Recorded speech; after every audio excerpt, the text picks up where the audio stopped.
आपने तो स्पष्ट कह दिया कि जिसका मन वश में नहीं, जिसकी इंद्रियां वश में नहीं, उसके लिए योग प्राप्त होना कठिन, अर्थात भगवत प्राप्ति होना कठिन है। जो तत्परता पूर्वक संयमित होकर अपने मन को वश में कर ले, वो सुखपूर्वक भगवत प्राप्ति कर सकता है। पर उस साधक की क्या गति होगी जिसका मन, बुद्धि, चित्त, अहंकार ये वश में नहीं है, और वो साधना करता है, नाम जप करता है, सत्संग करता है, स्वाध्याय करता है, पर इंद्रिय विजयी नहीं है, मन विजयी नहीं है। अंतिम समय उसकी भगवत स्थिति नहीं रहेगी, क्योंकि वो मन विजयी नहीं है, विषयाशक्ति है, असावधानी है, अंतकाल में मन परमात्मा में नहीं लगा, विचलित हो गया, साधन से हट गया, परमात्मा की प्राप्ति नहीं हुई। तो हे कृष्ण, कृष्ण सबको आकर्षित करने वाले, हे भगवान, आप ही जान सकते हो, इस प्रश्न का उत्तर आप ही दे सकते हो कि उसकी क्या गति होगी।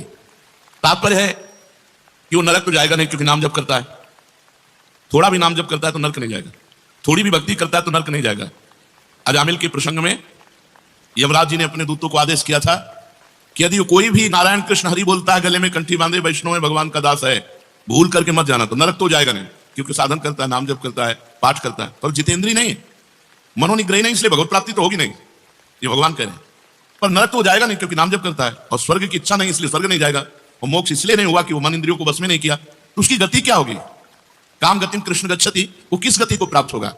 कश्चिन्नो भय विभ्रष्टस् छिन्ना भ्रमिव नश्यति अप्रतिष्ठो महाबाहो विमूढ़ो ब्रह्मणा पथि।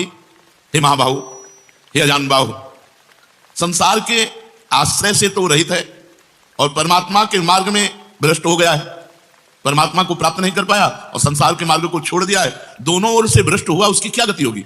कहीं वो किसी बादलों की तरह छिन्न भिन्न नष्ट तो नहीं हो जाएगा?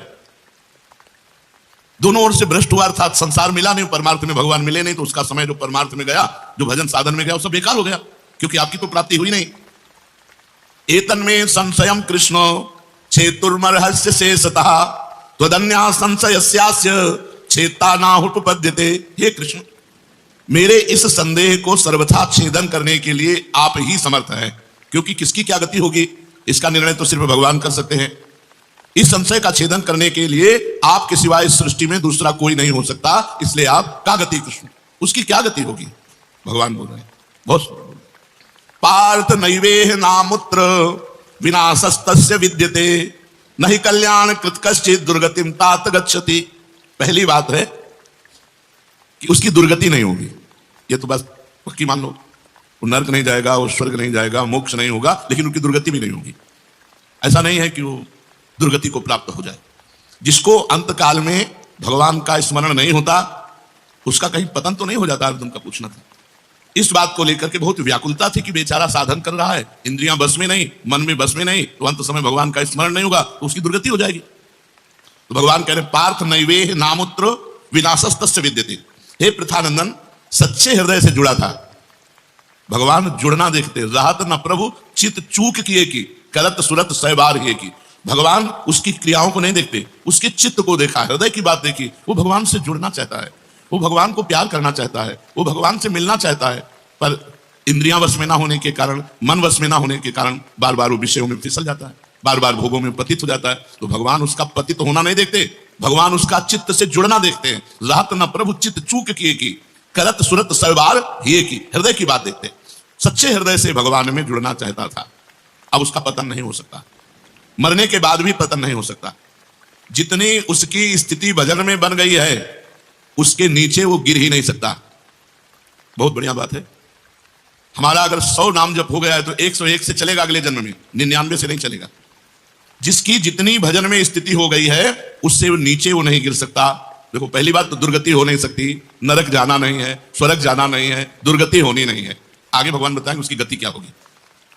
उसकी साधना जितनी है वो कभी नष्ट नहीं हो सकती, चाहे जितना बड़ा पाप बन जाए, उस पाप का उसे दंड भोगना पड़ेगा, लेकिन उसकी साधना नष्ट नहीं होगी। ये इस मार्ग का बहुत बड़ा सपोर्ट है कि मानो हम दिन भर भजन किया, हमसे शाम की गलती हो गई तो बोले दिन भर का भजन नष्ट हो गया। नहीं, आपका भजन दिन भर का वो है, और जो आपकी गलती हुई वो अलग है। गलती का आपको प्रायश्चित या दंड भोगना पड़ेगा, और भजन आपका सुरक्षित है, वो नीचे नहीं गिरेगा, उसकी साधन सामग्री नष्ट नहीं होगी। ये बहुत हृदय को शीतलतापूर्ण, हमने जो नाम जप किया हमारा सुरक्षित है, नाम जप को कभी नष्ट नहीं होगा।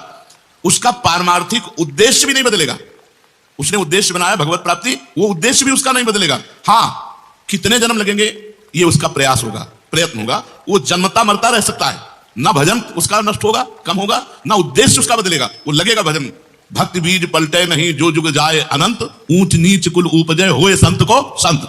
वो कभी ऐसा नहीं हो सकता कि इतना भजनानंदी अब भ्रष्ट हो गया तो वो पतित हो गया, नीच और दुर्गति, अरे सब बेकार, कुछ नहीं। जो गलती हुई उसका दंड मिलेगा और जहां से वो भजन कर रहा है वहीं से उसकी भजन की स्थिति आगे बढ़ेगी।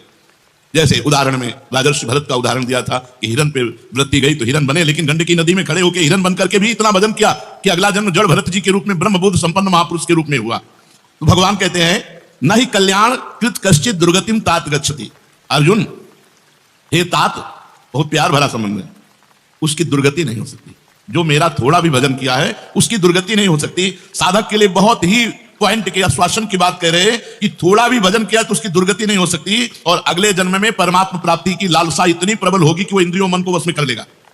इस जन्म में जो चूक हुई वो अगले जन्म में सुधार लेगा। उसकी दुर्गति नहीं होने का तात्पर्य है कि जो मनुष्य कल्याणकारी कार्य में लगा हुआ है, जिसके लिए मनुष्य शरीर मिला है, वो कार्य कर रहा है, भजन कर रहा है, सत्संग कर रहा है, स्वाध्याय कर रहा है, ठाकुर सेवा कर रहा है, वो अपने असली कार्य में लगा हुआ है, पर उसका मन चलायमान है, उसकी इंद्रियां चलायमान, तो उसकी दुर्गति नहीं होगी।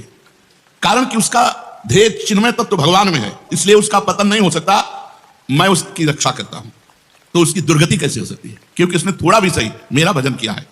मेरी दृष्टि सर्वभूत हिते रता है, सब पर मोरी बराबर दया, सब मम प्रिय सब मम उपजाए। मैं सबको प्यार करता हूं। फिर जो मनुष्य मेरी तरफ चल पड़ा, अपना किसी तरह से कल्याण परम हित मानकर मेरी तरफ चल पड़ा, तो मैं उसे सबसे ज्यादा प्यार करता हूं। फिर मैं जिसे प्यार करता हूं उसकी दुर्गति कैसे हो सकती है? प्यार तो सबको करता हूं, लेकिन जो अपना मान करके मेरी तरफ चल पड़ा, मेरा भजन करने लगा, उसकी दुर्गति कैसे हो सकती है? मेरा वो समझे न समझे उससे वास्तविक संबंध तो है ही। ममई वांसो जीवलोके जीव भूता सनातना। वो भले भगवान से संबंध ठीक नहीं लगा पा रहा, लेकिन भगवान तो जान रहे मेरा संबंधी है, मेरा अंश है। संसार के साथ उसका वास्तविक संबंध नहीं है। उसने मेरे साथ इस वास्तविक संबंध को, असली लक्ष्य को उसने स्वीकार किया कि अब इस जन्म में भगवान को प्राप्त करना चाहता हूं, तो चाहे जितना बड़ा गलती पड़ गई, अपराध पड़ गया हो, उससे दुर्गति उसकी नहीं हो सकती। भगवान कहे उसका किया हुआ साधन नष्ट नहीं हो सकता। हाँ, वो देखने में मोहित सा लगेगा कि भ्रष्ट हो गया, अब तो कोई भजन साधन नहीं, अब तो भ्रष्ट सा हो गया है, साधन छूटा दिखाई देगा। परंतु ऐसी परिस्थिति में भी मैं उसका साथ नहीं छोड़ता। उसने मेरा भजन छोड़ दिया, मेरा साधन छोड़ दिया, लेकिन मैं उसका, जैसे एक सत्संग में दृष्टांत में देते थे कि जगन्नाथ जी की सेवा में श्रीअंग पार्षद रहते थे, तो उनमें से एक पार्षद वैश्या संसर्ग करने लगे कुसंग के कारण। तो जब सब पार्षदों को पता चला तो उन्होंने बुलाया और कहा, देखो तुम परम पावन श्री जगन्नाथ जी के अंग सेवी हो, या जगन्नाथ जी की सेवा छोड़ो वैश्या का संग करो, या वैश्या संग छोड़ो जगन्नाथ जी का अंग संग करो। तो भगवान की माया से मोहित हुए, साधन से गिरे हुए होने के कारण उन्होंने जगन्नाथ जी का अंग संग छोड़ दिया और वैश्या का अंग संग स्वीकार किया। आश्चर्य की बात कि जब उनका शरीर पूरा हुआ, वैश्यागामी जो अंग संग सेवी थे, तो जब शरीर पूरा हुआ तो जगन्नाथ जी ने स्वप्न में अपने पार्षदों को आदेश किया कि उसकी अंत्येष्टि क्रिया हमारे पार्षदों जैसी की जाए। तो उनका प्रभु स्वप्न में ही कहा कि प्रभु उन्होंने तो आपको छोड़कर वैश्या को स्वीकार कर लिया था। तो बोले उन्होंने छोड़ दिया था, ये उनकी हिम्मत है, हमारी हिम्मत नहीं, हमारा स्वभाव नहीं है, हमारी सामर्थ्य नहीं है। हमें एक बार जिसको पकड़ लिया उसको कभी छोड़ते नहीं। तो भगवान यहाँ कह रहे हैं कि कभी कभी वो मोहित हो जाता है, वो साधन छोड़ता, लेकिन मैं उसे नहीं छोड़ता। ये खास बात समझो, मैं उसे नहीं छोड़ता। उसका किया हुआ अपराध, किया हुआ पाप, भले उसको थोड़ा समय दंड भुगताने के लिए, लेकिन मैं उसे छोड़ता नहीं। तो उसकी दुर्गति कैसे हो सकती है? इसलिए घटना घट सकती है। ये तो भगवान कह रहे हैं मनमानी मत करना, कह रहे घटना घट सकती है। आपने अपराध किया, आपको पाप का दंड मिल सकता है, लेकिन मैं उसके अंदर ऐसी व्याकुलता पैदा करूंगा कि वो सब प्रपंच छोड़कर दौड़कर मेरी तरफ भाग पड़ेगा, क्योंकि मैं उसे नहीं छोड़ता। जैसे गोपियों में थोड़ा अभिमान आया, मैं अंतर ध्यान हुआ, लेकिन उन्हीं के बीच में रहकर जहां व्याकुल हुई मैं प्रकट हो गया। तो भगवान कह रहे हैं कि एक बार जिसके भीतर थोड़ी भी साधना चल पड़ी, थोड़े भी संस्कार भक्ति के पड़ गए, नाम जप करना, वाणी पाठ करना, थोड़ा भी भगवत्कार कर्म चैव तदर्थयम सदित्येवाभिधीयते, तो उसका कभी पतन नहीं हो सकता, जो संस्कार पड़ गया भक्ति का।